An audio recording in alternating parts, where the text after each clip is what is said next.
Hello, this is Neil Baterna and I am making a video about what is marine environment. Next is what are the major sources of marine pollution and its impacts, hazards to human, animals, and shipping industry. And the last is explain MARPOL Convention, history when it was adopted, entered into force, and its objectives, including all the regulations of MARPOL Annex 1 to 6. What is marine environment? So, marine environment is the world, sea, and oceans below mean high tide mark. Marine environment also relate to the morphology of the near shore, offshore, and deep water zones of the ocean. Mo na siya. So, why is marine environment important? So, marine environment important because it is a vital for life on Earth. Marine ecosystem perform a number of key environment functions that regulates the climate that prevent erosion. So, question number 2. What are the major sources of marine pollution and their importance, hazards to human, animals, and shipping industry? Number 1. 9-point source pollution. Number 2. Oil spills. Number 3. Littering. Number 4. Ocean mining. That's the major sources of the marine pollution.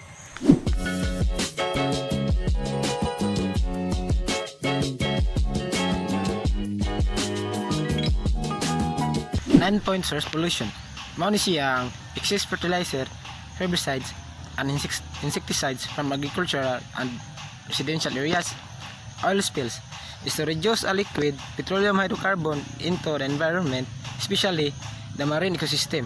It is usually given to marine oil spills where oil is released into the oceans or coastal waters. Mao ni siya ara sa dagat. Ang mga oil bitaw ma-dispose or makuha sa dagat, mga hug, mga yabo, muna siya hinungdan sa oil spills. So, littering, muna siya kining trash or garbage that is not disposed of properly. Hindi dispose bitaw. Muna siya, for example, of littering is garbage on public streets or roads. So, muna siya littering. Nang patakag dispose sa mga garbage, muna siya. Yan, ocean mining. Ocean mining is a growing subfield of experimental seabed mining that involves the retrieval of minerals.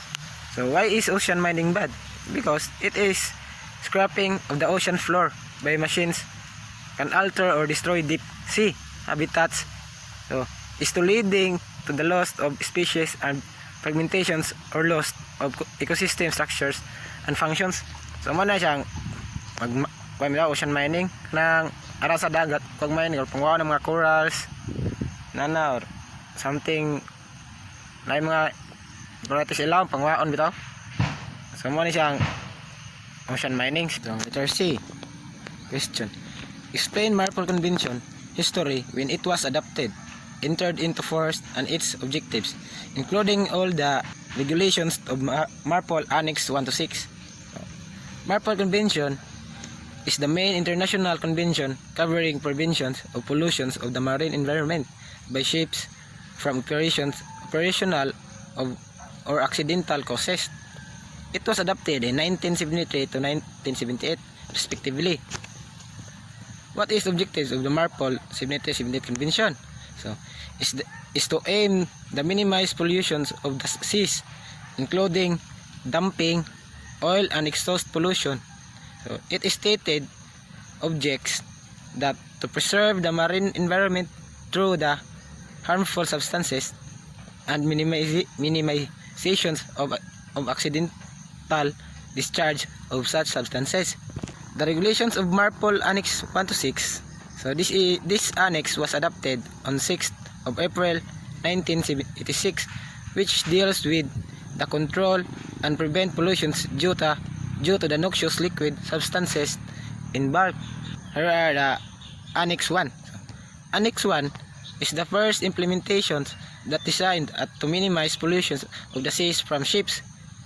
Annex 1 also entered into force on 2nd of October 1987 to protect the marine environment through the complete elimination of pollutions by oil.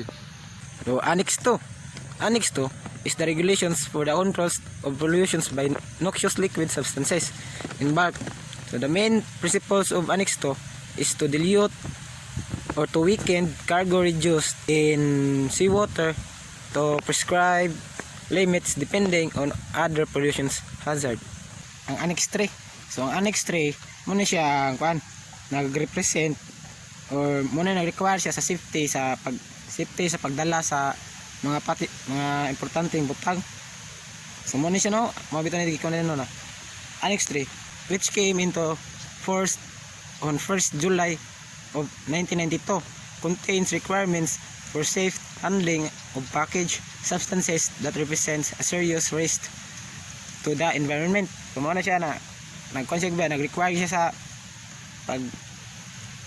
pagdala bitaw sa safety na pagdala sa mga butang. Then Annex 4. So it is a set of regulations regarding to the discharge of sewage into the seaform ships.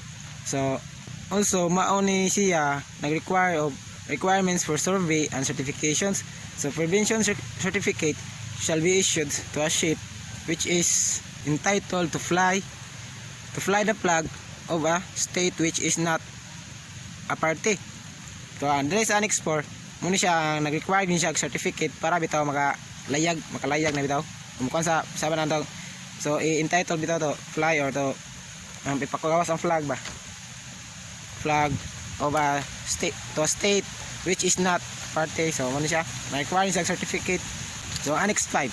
So Annex 5 is the Marine Environment Protections Committee of IMO at its 62nd session in July 2011 adopted the revised MARPOL Annex. So concerning regulations for the prevention of pollutions by garbage from ships which waters into force on January 1, 2013. So Annex 6 is first adopted in 1997, limits the main air pollutant contained in ships exhaust gas, so including sulfur oxides and nitrous oxides. So it prohibited to deliberate emissions of ozone depleting substances. Mga to sila mga annexes. So Annex 1 to Annex 6. So there are the history of MARPOL Convention. So history of MARPOL Convention was adopted in November 2, 1973 at IMO. So the Protocol of 1978 was adopted in response to a spate of tanker accidents in 1976 to 1977, as the 1973 MARPOL Conventions had not yet entered into force, but in 1978 MARPOL Protocol observed the Presence Convention.